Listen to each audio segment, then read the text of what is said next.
I'm pretty worried. You see, I'm both an Australian and an American passport holder. And with Labor's appointment of Kevin Rudd to be our ambassador to Washington, well, I'm a little bit worried that we're probably only weeks away from war with the two nations. I mean, seriously, Kevin Rudd? Kevin Rudd? Our chief diplomat to our chief ally? This guy? To just give me simple sentences. I mean, I've said this before. And tell that bloody interpreter.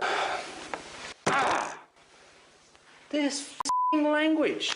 He just complicates it so much, you know? Tell him to cancel this meeting at 6 o'clock, will you? I don't have the patience to do it. Is this a Chinese interpreter up there? The same Kevin Rudd who used, shall we say, how shall we put it, rodent-related copulatory lingo to describe the Chinese during a climate negotiation? The same guy who Albo previously said a bunch of times, hand on heart, would never be ambassador? Are you hopeful of a role with an Albanese Labor government if he's elected? Are you hopeful of maybe an ambassadorship? Again, I can always rely upon you people to pose questions I've already answered. And the answer to that is no. And you know that.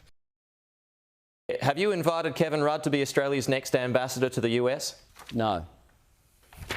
Haven't invited him? No invitation?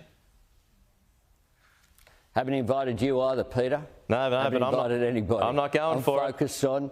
I'm focused. We've got one. It's called Arthur Sinodinos.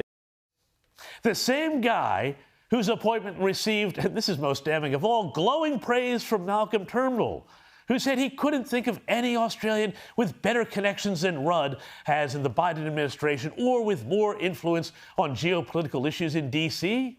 Look, earlier in the show, I praised the Albanese government's diplomatic acumen, but now I'm not so sure. I mean, as great friend of this program and Sky News contributor Gemma Tognini put it on Twitter today, they send us Caroline Kennedy, and we repay them with Kevin Rudd.